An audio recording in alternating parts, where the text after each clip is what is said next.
Hello hello. जो अब तक ना खोला, जो अब तक ना खोला, वो खून नहीं वो पानी है। जो देश के काम ना है वो बर्बाद जवानी है, वो बर्बाद जवानी है। वतन पर मिटने वाले आशिक बहुत कम मिलते हैं।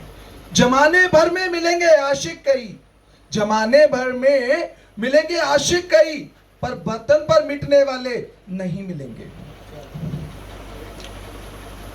आज अशरफ उल्लाह खां के जन्मदिन पर मैं यहाँ पर एक नाट्य रूपांतरण लेकर आपके सामने प्रस्तुत कर रहा हूँ एकल अभिनय की वो छवि, जिसके तहत जब भी अशरफ उल्लाह खां साहब का नाम आएगा मैं शब्द का प्रयोग करूंगा, और जब कोई और नाम आएगा तो मैं पहले वो नाम लूंगा फिर उनका डायलॉग आएगा।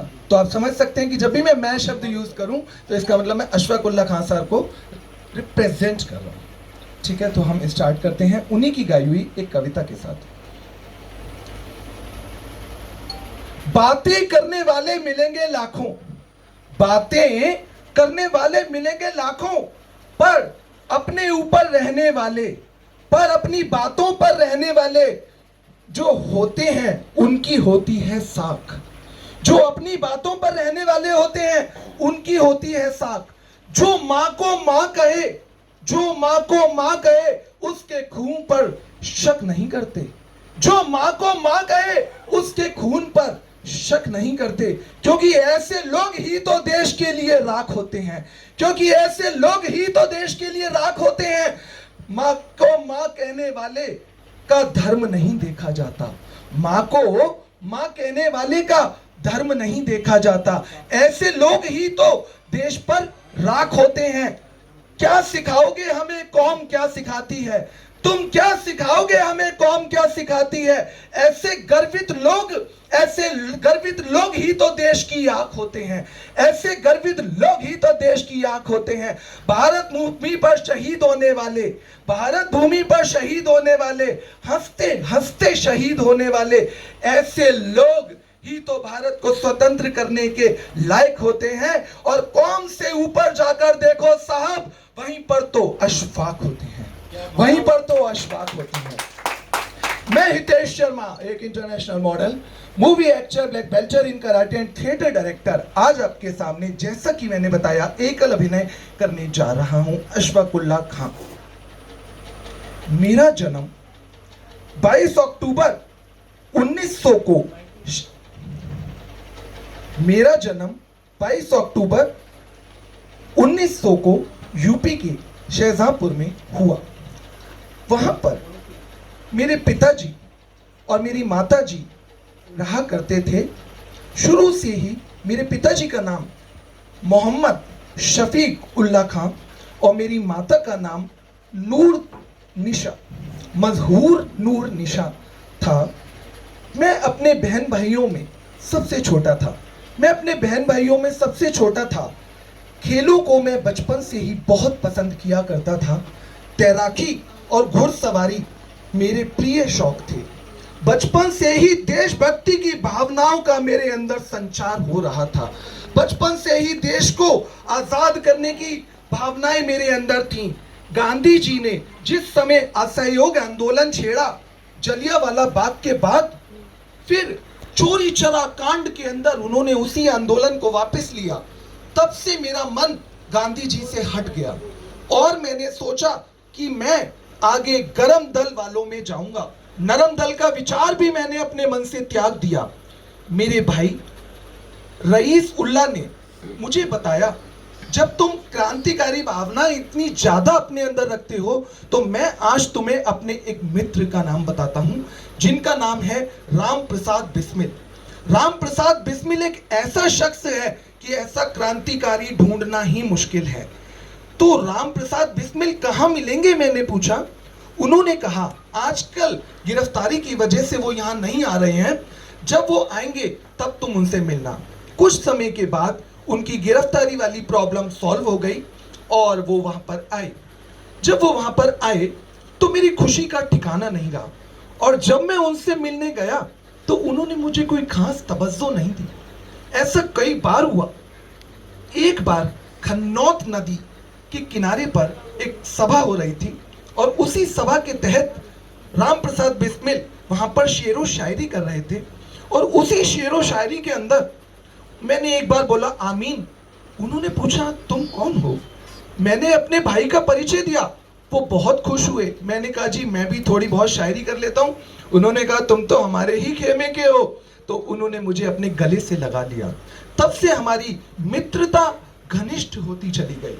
अब मैं यहाँ पर राम प्रसाद बिस्मिल की एक कविता छोटी सी पेश करना चाहूंगा। सरफरोशी की तमन्ना, सरफरोशी की तमन्ना अब हमारे दिल में है, देखना है जोश कितना बाजुए कातिल में है। सरफरोशी की तमन्ना अब हमारे दिल में है, देखना है जोश कितना बाजुए कातिल में है। वक्त आने दे बता देंगे तुझे आसमां, वक्त आने दे बता देंगे तुझे आसमां, हम अभी से क्या बताएं क्या हमारे दिल में है। सरफरोशी की तमन्ना अब हमारे दिल में है। जब राम प्रसाद बिस्मिल जी ऐसी कविताएं लिखा करते थे, मैंने एक मातृवेदी संगठन में राम प्रसाद बिस्मिल को ज्वाइन किया और फिर हमने हिंदुस्तान रिपब्लिकन एसोसिएशन का गठन किया। अब हमारे सामने सबसे बड़ी समस्या यह थी कि हमें इस पार्टी को चलाने के लिए फंड्स की जरूरत पड़ती थी और फंड्स का व्यवस्था हम कहां से करें। तो एक बार रेलगाड़ी से आते समय हमने एक संदूक देखा और हमें पता लगा कि इस संदूक के अंदर तो सरकारी खजाना होता है। तो हमारे दिमाग में आया सरकारी खजाना, पैसा हिंदुस्तानियों का और उसका उपयोग करेंगे अंग्रेज, तो इस पैसे पे तो हमारा अधिकार है। फिर हमने एक योजना बनाई।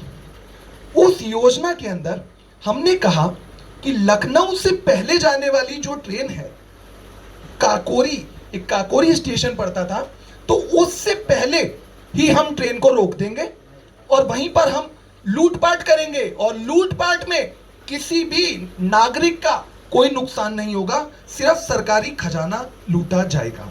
और उस घटना को हमने नाम दिया काकोरी कांड। तो काकोरी कांड के अंदर इस पूरे समझते हैं कि हमने इसकी किस तरह से पूरी व्यवस्था बनाई। ये सारा का सारा कांड श्री राम प्रसाद बिस्मिल जी के नेतृत्व में हुआ, जिसके अंदर प्रमुख 8 क्रांतिकारी थे। राम प्रसाद बिस्मिल, अशफाक उल्लाह खां, मैं खुद था इसके अंदर, अशफाक उल्लाह खां, मनमथ नाथ गुप्ता, भवरी, और इसके अंदर थे केशव चतुर्वेदी, उनके अलावा राजेंद्र लहड़ी, और इसके अंदर एक और क्रांतिकारी थे जिनका नाम था सचिंद्र बख्शी। तो इन सारे क्रांतिकारियों ने इसके अंदर पार्टिसिपेट किया और जैसे ही ट्रेन काकोरी से पहले आ रही थी, हमने उसकी चेन खींच दी और वीराने में हमने उस ट्रेन को रोक दिया और मैंने ड्राइवर की कनपट्टी पर बंदूक रखी और कनपट्टी पर बंदूक रखकर एक हमारे साथी ने उस संदूक को कुल्हाड़ी से तोड़ दिया और उसमें से सरकारी खजाना हमने लूट लिया। सरकारी खजाना लूटने के बाद पुलिस हमारे पीछे पड़ी, लेकिन हम सारे ही क्रांतिकारी बड़ी तेजी के साथ बिना पुलिस के पकड़ में आए वहां से भाग लिए। 4,601 रुपए की हमने चोरी की थी काकोरी कांड के अंदर। उसके बाद एक बार बनवारी लाल एक साथी था राम प्रसाद बिस्मिल का, उसने मुखबरी की और उसके तहत ये सारे ही क्रांति पकड़े गए। लेकिन मैं और सचिंद्र बख्शी हमारे को बाद में पकड़ा गया, जिस समय तक फैसला आ चुका था। काकोरी कांड 9 अगस्त 1925 को घटा। 26 सितंबर 1925 को ये सारे क्रांतिकारी पकड़े गए। इन सबको पकड़ने के बाद जब मैं नहीं पकड़ा गया, मैंने सोचा क्यों ना मैं विदेश में जाकर कुछ धन अर्जित करूं और उससे सारा पैसा यहां पर दूं। लेकिन मेरे ही एक जान पहचान वाले ने मुखबरी की और जिसकी वजह से मैं भी पकड़ा गया। तो एक चीज हमारी देखने की है कि जब भी कोई बड़ा क्रांतिकारी पकड़ा गया है तो उसके अंदर मुखबरी करने वाला हमेशा इंडिया का बंदा था, हमेशा हिंदुस्तान का बंदा था। तो घुसपैठिया हिंदुस्तान में तब से बैठे हुए हैं, हमें यह चीज को बहुत अच्छे से समझनी पड़ेगी। अंग्रेजों से ज्यादा खतरा हमारे हिंदुस्तानियों से था, क्रांतिकारियों को। कितनी सोचने वाली बात है।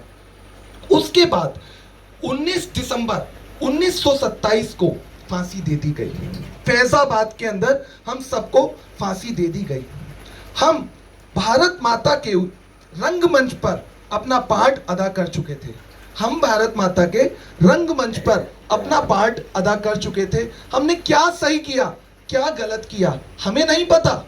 हमने क्या सही किया, क्या गलत किया, हमें नहीं पता। लेकिन जो भी किया वो स्वतंत्रता की भावना के लिए किया। वो स्वतंत्रता की भावना के लिए किया। हमारे जाने के बाद कुछ लोग हमें सही कहेंगे, कुछ लोग गलत कहेंगे, कुछ हमारी निंदा करेंगे और कुछ हमारी प्रशंसा। लेकिन एक बात तो सब मानेंगे कि हमारी साहस और वीरता का परिचय हमारे दुश्मन भी देंगे, हमारे दुश्मन भी देंगे।